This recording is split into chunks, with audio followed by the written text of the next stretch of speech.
Hallelujah, praise the Lord. தேவனுடைய பரிசுத்தமுள்ள நாமத்தில் இந்த காலைவேளையில் உங்கள் யாவரையும் நான் வாழ்த்துகிறேன். பிரியமானவர்களே, தேவனுடைய வார்த்தையாகிய ஆசீர்வாதம் மன்னா மூலமாக மீண்டும் உங்களை சந்திப்பதிலே மகிழ்ச்சி அடைகிறேன். தேவன் ஒவ்வொரு நாளும் தமது வார்த்தையினாலே நம் ஒவ்வொருவரையும் ஆசீர்வித்து வருகிறார். ஹல்லேலூயா.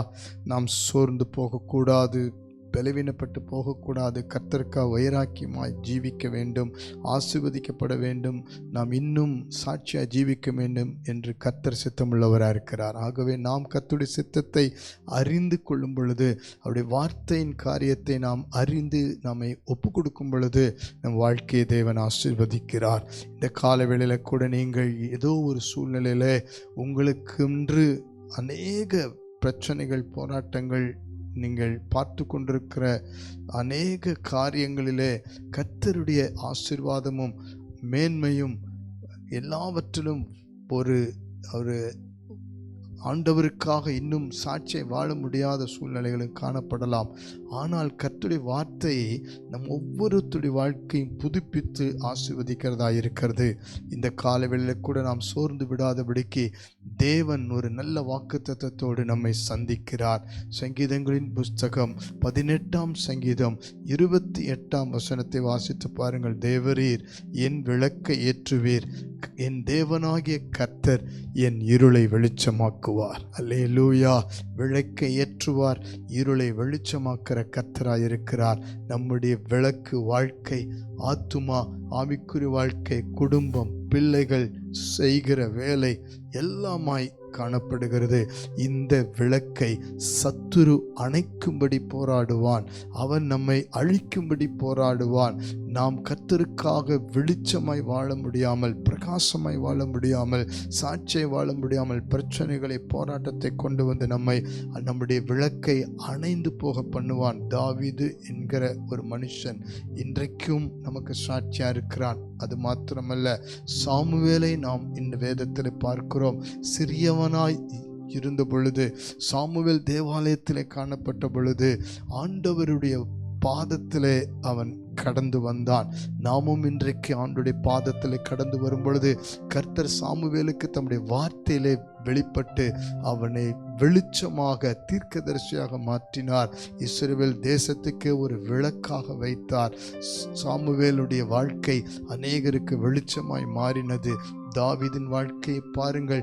வனாந்திரத்தில் ஆடுகளை மேய்த்துக் கொண்டிருந்த ஒரு இருளான வாழ்க்கையில, அவனை சுற்றிலும் சத்துருக்கள் சூழ்ந்த இருளான வாழ்க்கையில கர்த்தர் விளக்கை ஏற்றி சிங்காசனத்தில் கொண்டு வந்து நிறுத்தி வெளிச்சமாய் ஆசீர்வதித்தார். அநேகருக்கு, தேசத்துக்கு அவனை ஆசீர்வதித்தார். அதே போல அப்போஸ்தலனாகிய பவுல் சவுலாய் இருந்த பொழுது இருளான வாழ்க்கை, கர்த்தருக்கு எதிரான வாழ்க்கை. ஆனால் கர்த்தருடைய வெளிச்சத்தில் அவன் சந்திக்கப்பட்ட பொழுது அவன் விளக்காகிய ஆவிக்குரிய வாழ்க்கை பிரகாசிக்க ஆண்டவர் பண்ணினார். நம்மை ஆராய்ந்து பார்ப்போம். நம்முடைய விளக்கு இன்றைக்கு பிரகாசமாய் இருக்கிறதா? நம்முடைய வாழ்க்கை இன்றைக்கு ஆண்டவராகிய இயேசு கிறிஸ்து சொன்னபடியே நாம் விளக்கை கொளுத்தி மரக்காலின் கீழே அல்லது கட்டிலின் கீழே வைத்திருக்கிறோமோ அல்லது அணைத்து விட்டோமா? நம்முடைய ஜெப வாழ்க்கை என்கிற விளக்கு, நம்முடைய ஊழியம் என்கிற விளக்கு, நம் சாட்சி என்கிற விளக்கு, ஆவிக்குரிய வாழ்க்கை என்ற விளக்கு நாம் இன்றைக்கு பிரகாசிக்க வேண்டும். இப்பொழுது ஒப்பு கொடுக்கலாமா? சாமுவேலை போல, தாவீதை போல நாம் இன்றைக்கு எழும்பி பிரகாசிக்க பவுலை போல மாற அர்ப்பணிப்போமா? பரலோக பிதாவே, விளக்கை ஏற்றுகிறவரே, இருளை வெளிச்சமாக்குகிறவரே, இந்த காலை வேளையில் ஜெபிக்கிற அத்தனை பேரையும், குறிப்பாய் வாலிப பிள்ளைகளையும் நீர் சந்திப்பீராக, தொடுவீராக, விளக்கை ஏற்றுவீராக. யார் யார் விளக்கு அணைந்து போவது போல, மங்கி எரிவது போல காணப்பட்டாலும் நீர் தாமே மங்கி எரிகிற விளக்கை அணைக்காதவராயிருக்கிறீர். விளக்கை ஏற்றுவீராக.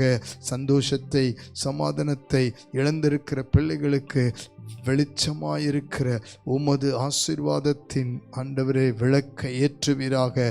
இதுவரை வந்த இருளை வெளிச்சமாய் மாற்றுவீராக.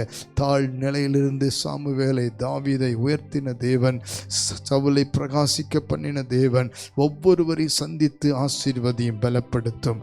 இயேசுவின் நாமத்தில் ஒவ்வொரு விளக்காகிய வாழ்க்கை பிரகாசிக்கட்டும். உம்மாலே விளக்கு ஏற்றப்படட்டும்.